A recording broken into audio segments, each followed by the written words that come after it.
मुनिषी 108 प्रमाण सागर जी महाराज के प्रामाणिक समाधान कार्यक्रम के पुण्यार्चक हैं। पन्नालाल जैन, सरला जैन, विवेक बेनाड़ा, Ketaki Benada, Aaradhya, Devansh, Benada bearings and pistons limited, Benada solar private limited.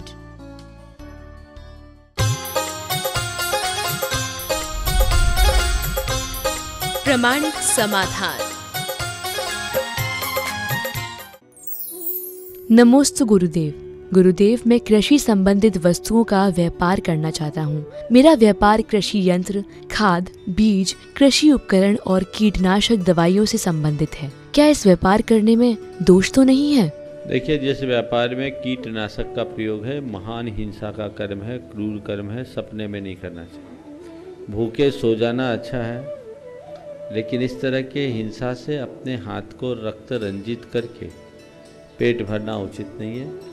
सबको पता है कीटनाशक का जो प्रयोग होता है उससे कीड़ों को मारा जाता है और कीड़ों को मारने के लिए ही प्रयोग होता है। इसमें द्रव्य हिंसा, भाव हिंसा दोनों है, इसलिए इसका पूरी तरह परहेज करना चाहिए। और मैं तो कभी नहीं कहूँगा कि इस तरह के व्यवसाय को कोई चुने। नमोस्तु गुरुदेव। गुरुदेव, आज की भागदौड़ भरी जिंदगी में इतना समय तो नहीं मिल पाता है कि पूरी देव दर्शन की विधि कर पाएं। तो आप बताएं कि कम समय में ज्यादा से ज्यादा पुण्य बंध कैसे करें? पहले दर्शन तो करो। अभी पुण्य और बंध और ये बात करने लगे, पहले समय निकाल करके जाओ भगवान के चरणों में। जितनी देर मन लगे लगाओ। आप समय और शुभता के अनुरूप कार्य करो, लेकिन भाव शुद्धि पूर्वक करो। अगर आप भाव के साथ भगवान की भक्ति करते हो तो केवल नमन से भी आपको वो लाभ मिल जाएगा जो लोग बड़ी बड़ी पूजाओं से नहीं ले पाते। और भाव विहीन होकर की गई बड़ी बड़ी पूजा का भी हमें लाभ नहीं मिलता। गुरुदेव नमोस्तु। गुरुदेव, जो लोग हमारे पद प्रतिष्ठा से जुड़े हैं वो लोग केवल सुख में हमारे साथ खड़े रहेंगे, और जो लोग हमारी वाणी और व्यवहार से जुड़े हैं वो लोग संकट में भी हमारे साथ खड़े रहेंगे। गुरुदेव, इस बात में कितना सत्य है, कृपया समझाइए। व्यक्ति के पद का प्रभाव तभी तक होता है जब तक वो होता है। देखिए, दो शब्द है, एक है प्रताप और एक है प्रभाव। पद का प्रताप होता है और व्यक्तित्व का प्रभाव होता है। प्रताप तभी तक होता है जब तक उसके लिए आँच मिलती है पद की। आदमी पद से उतरा तो वो भूतपूर्व हो जाता है, फिर कोई नहीं पूछता उसको। लेकिन किसी का जो अपना व्यक्तित्व होता है, उसका व्यवहार, उसकी सोच, उसकी मिलनसारता, उसकी उद्यमिता, उसकी लोकोपकारिता, ये जो चीज़ें हैं वो व्यक्ति के ऊपर अमिट छाप छोड़ती है। वो व्यक्ति पद पर रहे या न रहे, आदमी के दिलों में उसका हमेशा स्थान रहता है। इसलिए प्रताप ज़्यादा मूल्यवान नहीं है, प्रभाव का अपना प्रभाव होता है। इसलिए उसकी जो जड़ है वो है व्यक्तित्व, इसे हमें निखारने की कोशिश करनी चाहिए। गुरुदेव नमोस्तु। क्या प्रार्थना की ताकत ही प्रार्थना को सर्वव्यापकता प्रदान करती है? यदि हाँ तो कैसे? मैं तो सीधे सीधे बात करता हूँ, किसी भी चीज़ में यदि किसी व्यक्ति में प्राण न हो तो वह क्या कर पाएगा? प्रार्थना का प्राण है उसके साथ जुड़ी हुई हमारी भावनात्मक शक्ति। जड़ प्रार्थना से कुछ लाभ नहीं होने वाला। उसके साथ जुड़ी हुई हमारी भावना उसकी असल ताकत है। वो ताकत अगर जुड़ गई तो निश्चयतः उसका हम पर व्यापक प्रभाव होगा, और वो ताकत समाप्त तो कुछ भी असर नहीं होगा। इसलिए हम जब भी किसी साधना के क्षेत्र में जाए तो उसके भीतर के प्राण तत्व को हमेशा ध्यान में रखें। गुरुदेव नमोस्तु। गुरुदेव, आज लोग कुछ भी नहीं करना चाहते हैं। हर व्यक्ति शॉर्टकट में काम करना चाहता है। आज की युवा पीढ़ी पर इसका बहुत बुरा असर हो रहा है। कृपया मार्गदर्शन दें। शॉर्टकट अपनाना ठीक बात नहीं है। एक एक करके 1000 सीढ़ी चढ़ना चाहिए, एक साथ 100 सीढ़ी चढ़ने के सपने नहीं देखना चाहिए। आजकल लोग बिल्कुल बहुत तेजी से छलांग लगाना चाहते हैं। इंस्टेंट चाहिए, ये बहुत भयावह है और इसके दुष्परिणाम आ रहे हैं। इसके कारण लोग अपने सुख शांति को गिरवी रख रहे हैं। जीवन का सारा सामंजस्य बिगड़ रहा है। सावधान होकर के चलना चाहिए। मैं सबसे कहता हूँ, बारिश का पेड़ मत बनो, बरगद का पेड़ बनो। बारिश का पेड़ 4 महीने में 8 फुट का हो जाता है, लेकिन अगले 4 महीने में सूख कर कहाँ चला जाता है पता नहीं लगता। और बरगद के पेड़ को 8 फुट का होने में 8 बरस लग जाते हैं। लेकिन एक बार बढ़ता है तो बढ़ता ही जाता है, इसलिए नाम ही है उसका बढ़, जो बढ़े सो बढ़। तो वो स्थायित्व है, धीमी गति है लेकिन स्थायित्व है। हमें स्थायित्व की ओर आगे बढ़ना चाहिए। शॉर्टकट को अपनाना हमेशा हमारे लिए भयावह है, हमें उससे बचना चाहिए। गुरुदेव नमोस्तु। गुरुदेव, जब व्यक्ति बीमार होता है तब डॉक्टर के अनुसार सभी वस्तुओं का त्याग कर देता है, लेकिन गुरु बताते हैं कि पाप से डरकर हमें कौन सा त्याग करना चाहिए। तब हम गुरु की अपेक्षा डॉक्टर की बात ज्यादा मानते हैं। लोग डॉक्टर की बात ज्यादा मानते हैं क्योंकि लोगों को अपने प्राणों से ज्यादा प्यार है। प्राणों से प्यार है, शरीर से प्यार है, उस पर खतरा दिखता है तो उसके निवारण के लिए डॉक्टर जैसा बोलता वैसा कर लेते हैं। उसी तरह जिस दिन तुम्हें तुम्हारी आत्मा से प्यार हो जाएगा, गुरु जो बोलेंगे उसको करने लगोगे। प्राण के प्यार को आत्मा का प्यार बनाओ।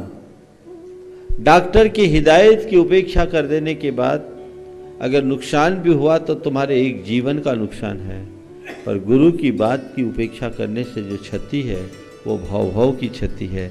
जिस व्यक्ति के दिल दिमाग में ये बात बैठ जाती है वो गुरुजनों के किसी भी हिदायत की उपेक्षा नहीं करते। गुरुदेव नमोस्तु। गुरुदेव, चारों तरफ भयानक जंगल देखकर गर्भवती सीता कांप उठती है, फिर तुरंत ही उन्हें धैर्य और विवेक कैसे जागृत हो जाता है? देखिए, यही है एक धर्मात्मा की पहचान। विपत्तियां सब पर आती है, एक धर्मी पर भी और एक अधर्मी पर भी। अधर्मी के सामने जब विपत्ति आती है तो वो व्याकुल हो उठता है और उस व्याकुलता में अधीर चित्त होकर वो अपना मार्ग भी भूल जाता है। लेकिन धर्मी के सामने जब विपत्ति आती है तो उसे कर्म का परिपाक मानकर दृढ़ता से उसका सामना करता है। अधर्मी विपत्ति की मार से टूट जाता है और धर्मी विपत्ति की चोट खाकर और मजबूत बनता है। कांच पर हथौड़ी पड़ती है, कांच चकनाचूर हो जाता है, और वही हथौड़ी सोने पर पड़ती है, सोना और दमक उठता है। अधर्मी कांच की तरह होता है जिस पर हथौड़े का छोटा सा प्रहार उसे चकनाचूर कर देता है, और धर्मी सोने की भांति होता है, प्रहार झेलता है और जितना जितना प्रहार पड़ता है उतना उतना चमकता है। मैं आप सबसे कहता हूं कि सीता के व्यक्तित्व का जो मूल है, आज सीता का नाम लेते ही हर व्यक्ति के हृदय में एक अलग प्रकार की श्रद्धा उमड़ती। वो क्यों? वो उसकी तपस्या का परिणाम, वो उनके त्याग का परिणाम, वो उनके शील का परिणाम है। तब उसने उन्हें सीता बनाया।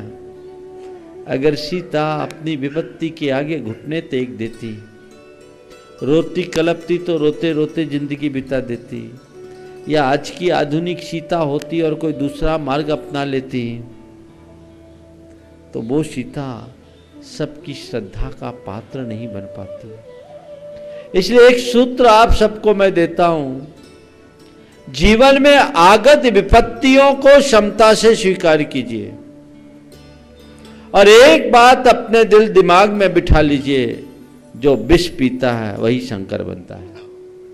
शंकर बनने के लिए विष का पान करने की सामर्थ्य अपने भीतर विकसित करें। नमोस्तु गुरुदेव। गुरुदेव, लोग कहते हैं कि ईश्वर सबका भाग्य लिखता है। यदि ऐसा होता तो परमात्मा सबका भाग्य अच्छा लिखता। दुनिया में किसी को दुख नहीं होता, यह सब जानते हुए भी व्यक्ति उदास क्यों है? देखिए, कागज का पन्ना मिलता है, जो पढ़ा लिखा आदमी होता है, जिसे थोड़ी समझ होती है, वो उस कागज के पन्ने पर सुंदर अक्षर लिखता है। कोई चित्रकार होगा, वो उसमें एक चित्र अंकित करता है। लेकिन वही कागज की कापी या पन्ना किसी बच्चे के हाथ लग जाए जो नादान है, जिसे अक्षर का ज्ञान नहीं है, कलम भी लग जाए और कागज का पन्ना भी लग जाए, तो वो क्या करेगा? उस कलम को चला करके पूरे कागज को गंदा कर देगा। हमारा जीवन एक कागज के पन्ने की तरह है और समय एक कलम है जो हमें मिला है। समय के कलम से जीवन के पृष्ठों पर हम सुंदर चित्र भी अंकित कर सकते हैं, उसमें अच्छा लेख भी लिख सकते हैं और उसे आड़ी टेढ़ी लकीरें खींचकर गंदा और विकृत भी कर सकते हैं। अच्छा लेख वही लिख सकता है जिसे जीवन की समझ है। सुंदर चित्र वही आंक सकता है जो जीवन को समझता है। जो इनसे अनभिज्ञ हैं वे अपने जीवन के इस पृष्ठ को गंदा कर देते हैं, बाद में रोते हैं, हाय मेरा पन्ना गंदा हो गया। गंदा करने में भगवान का कोई दोष नहीं। भगवान ने तो सबको समान व्यवस्था दी कि सबके पास समान व्यवस्था, पन्ने सबके पास हैं, कलम तुम्हारे पास है। जीवन के पृष्ठों पर समय के कलम से तुम सुंदर लेख लिखो, अच्छा चित्र अंकित करो, जीवन मनोहर होगा। उसे समझो। जो समझता है वो अपने एक एक सांस को सार्थक करता है। जो इससे अनभिज्ञ होता है वो अपनी जिंदगी बर्बाद करता है। अपने भीतर झांको, परखो, देखो, मैं जीवन जीकर अपने जीवन को सही दिशा में आगे बढ़ा रहा हूं या अपनी सांसों को यूं ही व्यर्थ खपा रहा हूं। मैं जीवन के पृष्ठों में सुंदर लेख लिख रहा हूं या उसे स्याह धब्बों से कलंकित कर रहा हूं, हमें तय करना। गुरुदेव नमोस्तु। गुरुदेव, जब कोई बच्चा जन्म लेता है तब पंडित जी को उसकी जन्म कुंडली दिखाई जाती है। तब पंडित जी बताते हैं कि यह बच्चा परिवार के लिए अच्छा होगा या नहीं। क्या यह सब पहले से निर्धारित होता है कि बच्चा सही है या गलत? जन्म कुंडली व्यर्थ नहीं है। जिस स्थिति में मनुष्य का जन्म हुआ, बच्चे का जन्म हुआ, उस काल के ग्रह गोचर के आधार पर एक स्थूल अनुमान लगाया जाता है। जो ज्योतिष विद्या के पारगामी होते हैं उनका वह आकलन काफ़ी हद तक सही होता है। उसके आधार पर यह बताया जा सकता है कि इस बच्चे का भविष्य ऐसा होगा, लेकिन 100% सत्य हो ऐसा नहीं। जैसे मैं अपनी बात बता रहा हूँ, मेरी जन्म पत्री को देखकर किसी पंडित ने बताया था कि ये घर से भाग जाएगा, पर उसको ये पता नहीं था ये जाग जाएगा। भाग जाएगा उसने लिखा, तो लोक दृष्टि में देखा जाए तो ऐसा है, लेकिन काश वो दिमाग लगाता कि जिसको हम भागने वाला बता रहे वो जागने वाला और जगाने वाला भी हो सकता है। तो मुझे बताते थे लोग, मैं जब छोटा था, ये भाग जाएगा, मैं जाग गया।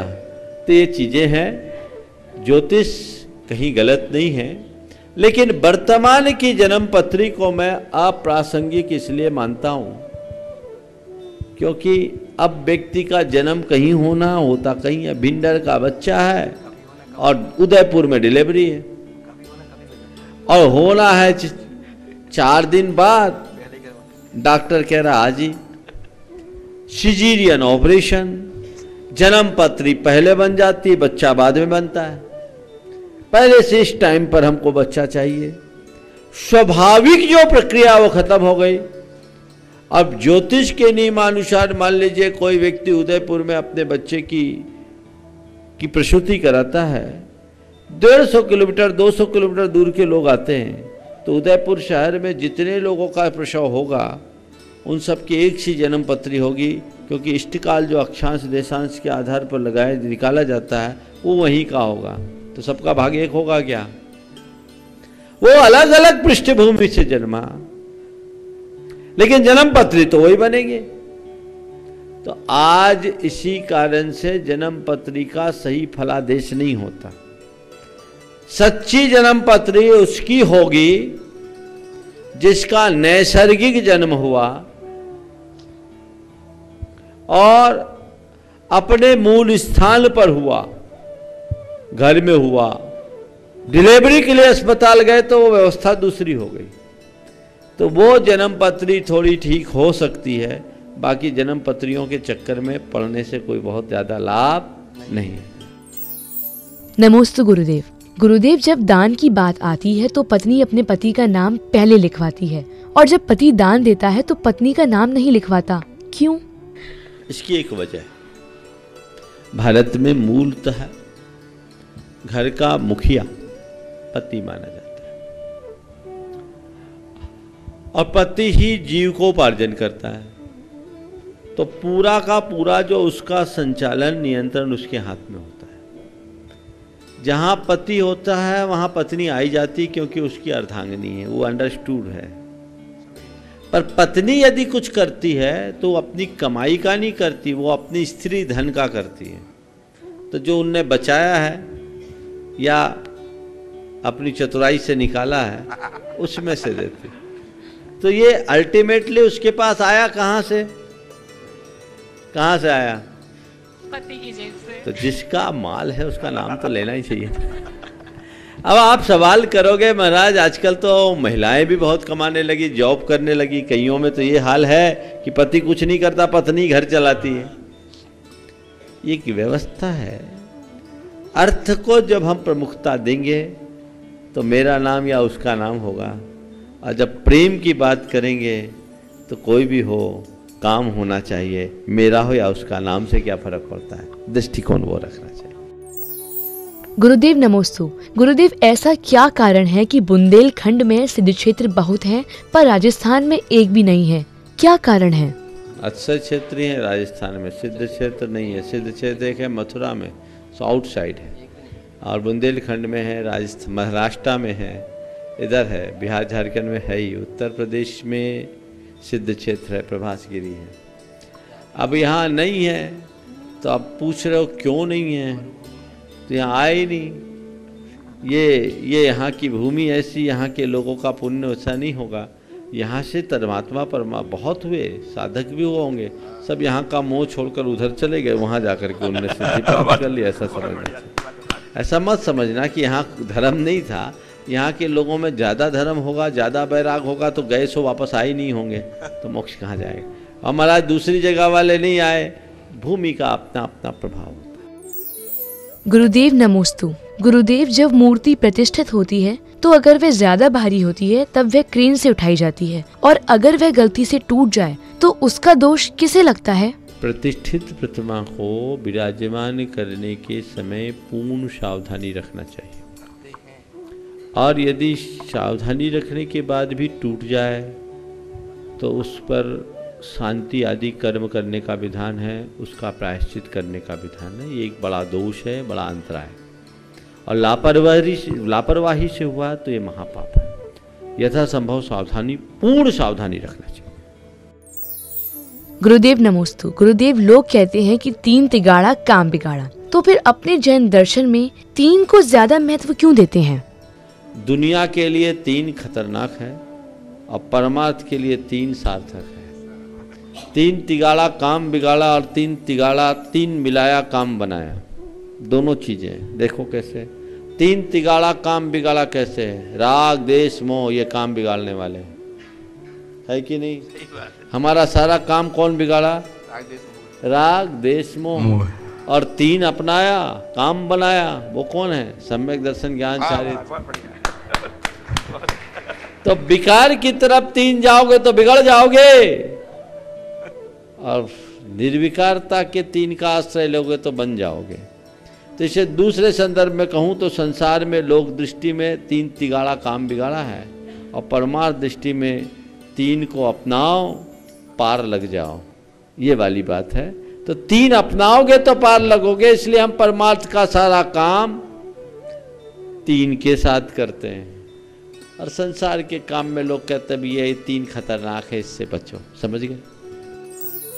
नमोस्तु गुरुदेव। गुरुदेव, भाग्यशाली वो है कि जिन्हें सब कुछ अच्छा मिलता है, या जिन्हें जो मिलता है उसे अच्छा बना लेते हैं।